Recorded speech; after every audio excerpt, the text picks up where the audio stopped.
Raimundo Matías, sociólogo municipalista, está aquí con nosotros tratando de hacernos entender la realidad brasileña.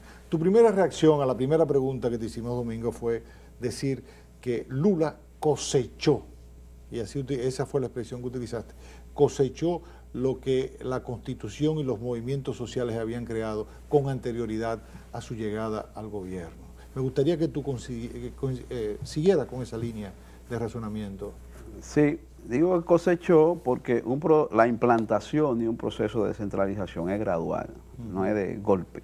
Sí. La Constitución del 88 planteó la descentralización, pero eso se lleva un tiempo. Los procesos sociales no son por decreto. Exactamente, entonces Lula cuando llega al poder como presidente, porque él como dirigente del PT también cosecha, aún no siendo presidente.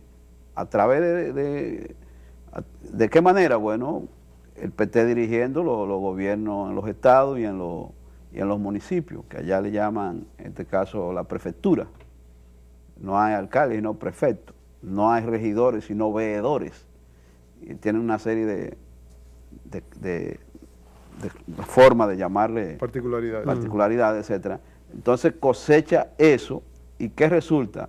Que los municipios se fortalecen aún más con el gobierno de Lula porque hay un crecimiento económico sostenido en el tiempo.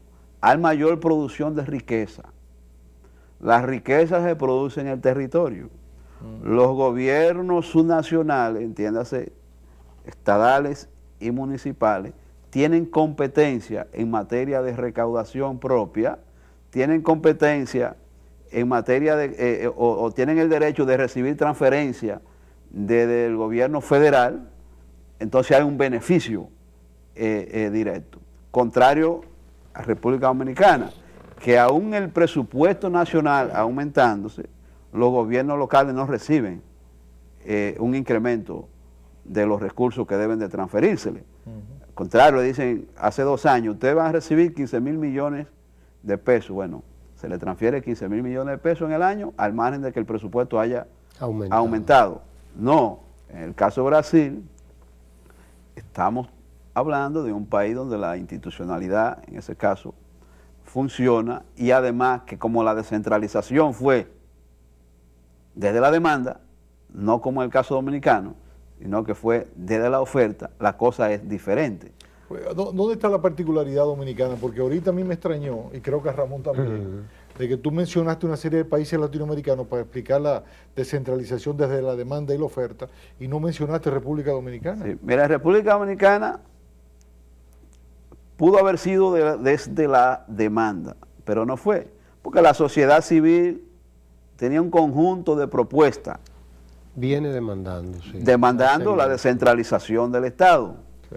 Entonces, la oferta viene desde el Poder Ejecutivo y sobre todo con un aspecto referido a, por ejemplo, a transferencia de recursos, con una ley de transferencia, que no era una ley que estaba demandando la sociedad. La sociedad demandaba más recursos, pero demandaba más participación. Pero también la sociedad demandó una ley en la cual se establecieron un conjunto de mecanismos de participación. Pero que resulta que nosotros reformamos la Constitución, y en la Constitución en ningún artículo se puede observar ese concepto de descentralización del Estado. Entonces, se ofertó desde el gobierno central la parte referida a transferencia de recursos, pero también la oferta es inducida por los organismos internacionales. Es una exigencia. Sí, el BID, el Banco Mundial, ofertan reforma del Estado. Sí. Entonces, no que ha sido incluso una demanda del propio Estado, porque si ustedes se dan cuenta, la ley de contabilidad, la ley de contrataciones de obras y servicios, la ley de creación del Ministerio de Economía, Planificación y Desarrollo, todas esas leyes no son por demanda, son por oferta de los organismos internacionales que han querido adecuar los marcos jurídicos de República Dominicana a lo que son las estrategias en América Latina que ellos tienen. Entonces hay una oferta para todo el continente y en República Dominicana se acepta, se lleva al Congreso y se aprueba. Y de ahí que eso tenga tantas dificultades para aplicarse, al no venir desde la demanda. De manera que tenemos aspectos de la demanda, pero muy fuertemente, pero con mucho más orientación desde la oferta. Y lo que ha venido desde la demanda, como es los procesos de participación, no ha generado el impacto, un impacto importante, porque el actor político no ha cedido a esa demanda y el actor social tiene muchas debilidades para poder operar cotidianamente en torno a la agenda que está defendiendo. Comparado con lo que ocurre en Brasil, aquí no hay descentralización realmente. No, eso no se puede comparar, porque el Estado Dominicano no es descentralizado. Y de ahí que en el primer Congreso de Municipalistas, al ministro de Economía, Planificación y Desarrollo, se le planteaba que la Estrategia Nacional de Desarrollo tenía que tener un eje, que era la descentralización del Estado, como una manera de que el tema municipal quedara visibilizado en un eje, porque hay 4 ejes, pero ninguno aborda de manera directa la cuestión de descentralización. Ni siquiera de manera transversal. Maneja cuestiones aisladas.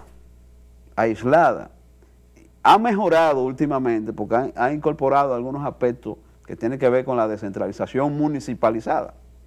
Pero eso se va a perder en esos 4 ejes, se dispersa si tú no lo focalizas de manera directa en el tema de la descentralización. Incluso el Foro de Municipalistas le está haciendo una propuesta en esta semana al Ministerio de Economía, Planificación y Desarrollo al respecto. Ok, porque mi curiosidad era saber si el ministro Montalza había sido receptivo a esa solicitud, a esa inquietud de ustedes.